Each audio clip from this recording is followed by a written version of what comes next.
তো দেখো বন্ধুরা, গাজরের হালুয়া বানাবো বলে আগে থেকে দুধটাকে জাল করে নিয়ে আসি। এখন গ্রেট করা গাজর দিয়ে দেবো।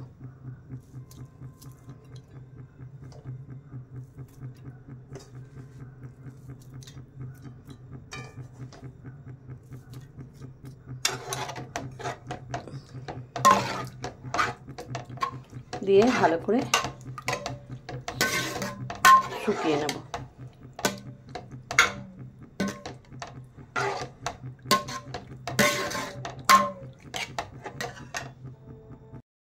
তো দেখো বন্ধুরা, অনেকটা শুকিয়ে গেছে দুধ আর গাজরটা সিদ্ধও হয়ে গেছে।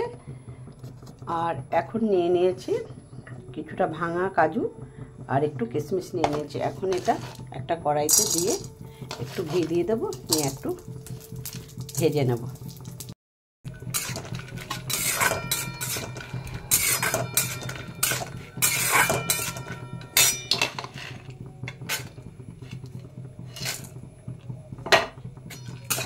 দিয়ে একটু হালকা করে ভেজে নেব।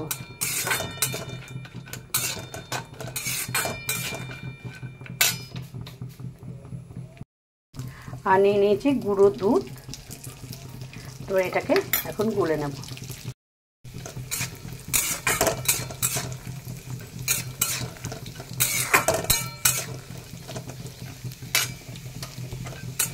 হালকা করে ভেজে নিয়েছি। এখন গাজরের মধ্যে এটা ঢেলে দেবো।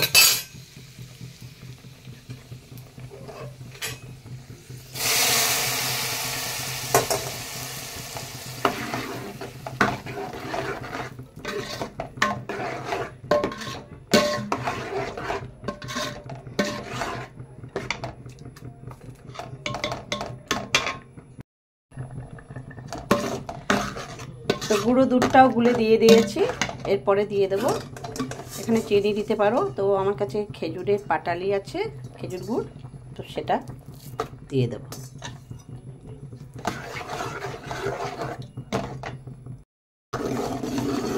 তো সমস্ত কিছু দিয়ে দিচ্ছি আর একটু এলাচ থেতো করে দিয়ে দিলাম।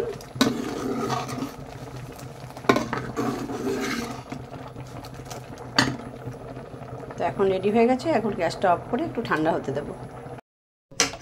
তো দেখো বন্ধুরা, এখনও গরম আছে, অনেকক্ষণ রেস্টে ছিল। গাজরের হালুয়া না গাজরের পায়েস এখন নামিয়ে নিচ্ছি। তো দেখো বন্ধুরা, গাজরের হালুয়া একদম রেডি, বা গাজরের ক্ষীর বলতে পারো। দুধটা অনেকক্ষণ শুকনো শুকনো করে তারপরে গাজর সিদ্ধ করে তার মধ্যে গুঁড়ো দুধও দিয়েছি, একটু এলাচ গুঁড়ো দিয়েছি আর দিয়েছি খেজুরের গুড়। তো এইরকম বানিয়ে খেয়ে যদি না থাকো, একদিন বানিয়ে খেয়ে দেখো, অনেক সুন্দর খেতে।